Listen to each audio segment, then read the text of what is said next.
Hello, happy Friday. How are you today? I'm super excited to come on today. As you know, I don't know where you are in the world, but I know that there is a lot of summertime transitioning happening. And, summertime, the energy of summertime is usually an energy of feeling excited, enthusiastic. Energy of the summer is usually busy, even though there's not things to do. So I wanted to come on and share with you, just curious if this is working, but I wanted to come on and share with you that transitions, whether it be summertime transition, relationship transitions, moving to new locations, starting something new, a new job, retiring. Oh, something's in my eye. Sorry. No matter what it is, transitions are going to be a constant in your life. We're constantly transitioning. We're constantly doing new things, new opportunities, new experiences.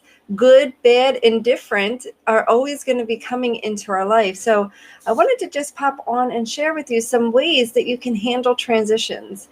If I look at the current life of myself and many of my clients, we're transitioning into summertime. That means kids are home, schedules are different, camps versus school, children's homes versus in school. I know this year was a little bit different and the transition might be even more different, and here's the thing, drop a level high if you're here. I'm just going to pop over here, see if it's actually playing, because that would be amazing if it is. So it's not showing. I don't know. We'll see what happens here. So, there's constantly movement, and summer has a very moving energy to begin with. So I wanted to share with you some things to settle in. Like, how do we settle in when the energy of things are moving and shifting and transitioning? What do we do to ground into that? What do we do to feel comfortable in the moment of all of the changes happening? Whether your kids are home, going to camp, whether new sports start, whether your job's transitioning into a summertime schedule, whether that's busier or lighter, whether you have more things on your plate or less things on your plate, it's all a transition. Whether you came out of a relationship or moving into a new relationship, there's three things that I've learned and that I teach that could help you in any transition that you're in. So think about this. Last week I went away for 7 days, longest time I've been away from my children. And I came home to our summertime schedule, right? I went away, they were in school, I came home, they were in their summertime schedule. So it was like, whoa, there were so many changes while I was away. And it's like, all right, how do I ground myself into this? How do I not let the big O, overwhelm, get me all frazzled, right? And so wherever you are and whatever transition you're in, I want to share these things with you so that you can stay out of overwhelmed or stress or anxiety. And honestly, you can use these tools in anything in your life. And the first one is grounding. And, years ago, I didn't even know what grounding was. I just knew I was all over the place. I wasn't present. I wasn't mindful. I wasn't in my life. It was like I was outside of my world. And so if you are running with your head, running on their hamster wheel, or a chicken with your head cut off, or you're constantly on the go, most likely you're not grounded. Or if you feel stuck and you can't move, you're overgrounded, right? You're this stuck, you're rooted too far to where you're at, and you have to open your eyes to new possibilities. So learning to ground yourself is super important. So in transitions, I often suggest that it's important to now make a decision on what makes you feel certain. So most of the time when we transition into something new, we lose our foundation, we lose our certainty. And so I went to Arizona to help a friend move, and she had all this chaos around her because the foundation, literally her foundation shifted, right, from one house to another. And so I invite you with transitions is like, okay, there's so many moving parts. There's so many things going on. What can I do to gain certainty right now? Maybe it's developing a routine for yourself. Maybe it's clearing out clutter. Then you can start to see things differently. Maybe it's just getting yourself out of the cycle of whatever your cycle is and doing something different. Maybe it's taking a bike ride or going outside, just to sit outside and have your cup of tea or coffee versus sitting inside. Just whatever it is for you that you can gain certainty around. For me, it always comes down to solidifying my schedule. That's one thing I always like to have certainty around. And when transition happens, there's no solidity. So I look at where can I be consistent in my schedule, because that makes me feel better. It doesn't mean that's yours.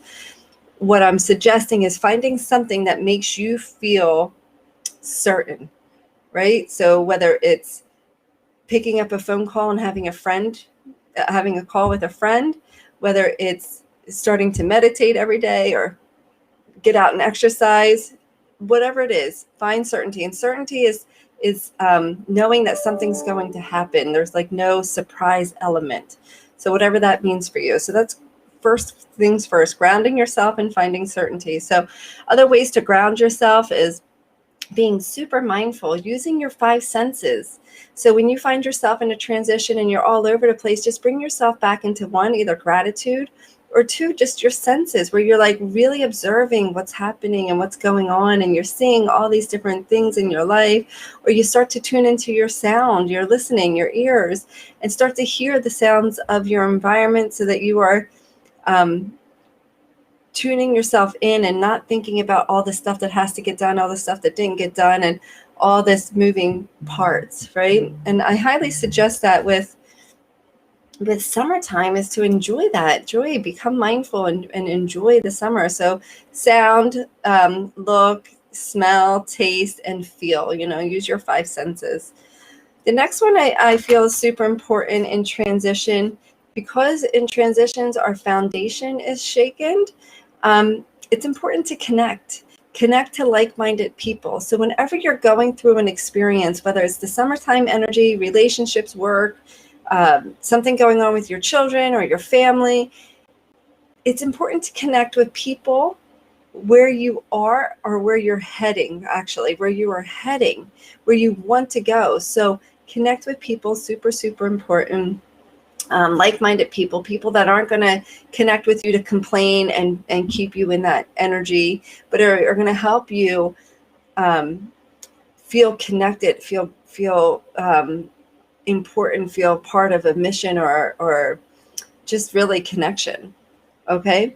And then the last one is to develop some boundaries, right? Some boundaries for yourself, whether that's saying no to certain things for yourself. Like, to give you an example, I like to watch movies with my husband in the evening, but sometimes our evenings don't start till 10 o'clock, and then putting a movie on, I sleep to, I get up at 6:30 every morning, and then there's, if we don't start a movie till 10 o'clock, we go to 12:30 or 12, and then I'm only getting 6.5 hours of sleep, and that doesn't work for me. I actually like my sleep, and if I don't get sleep, I'm a pretty cranky person.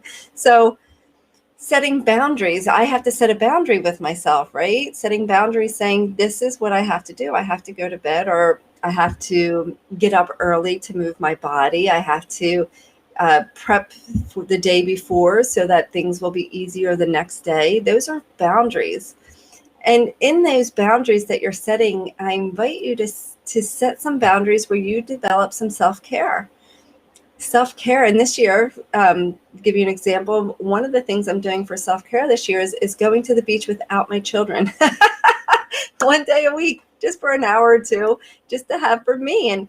And that's super important for me. My kids have been with, and as a majority of others, been with us full time for over a year. And I'm privileged to be able to do that. And so, but it doesn't have to be something that big. It could be something simple, like taking a bath for an extra, or a shower for an extra 10 minutes, where you're not rushing through your shower to get on to the next moment, but you're actually enjoying your shower and taking a moment in the shower just to be with you.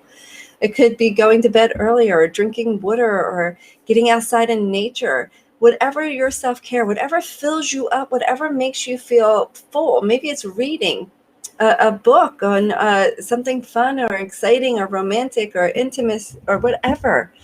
So those are the three things that really, if you begin to do them now, you'll see a difference in your transitions when you're transitioning into something new in your life. Working on grounding by getting, creating certainty in your life, connecting with others that are in the energy or the feel or the know-how of what you want.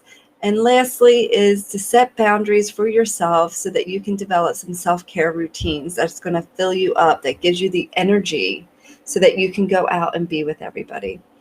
All right, well, I'd love for you to drop below what you're going to do, how you're going to take action, because knowledge is knowledge, right? Action on the knowledge that you gain is transformation. So what actions are you going to take today? What things are you going to implement in your life just to get out of the overwhelmed, the stress, the anxiety, and be in the moment of life? We live life moment by moment. That's where we're meant to live, and not in the stress and anxiety where we're thinking moments way ahead of time. So take action and drop below what's going to be your commitment over these next week to get, week. What's going to be your commitment? Until I see you next time, how are you going to help yourself? Are you going to work on grounding and creating certainty? Are you going to work on making connections and being connected with others? Or are you going to set some boundaries and take care of yourself? I can't wait to hear. I love you. Have a fabulous Friday.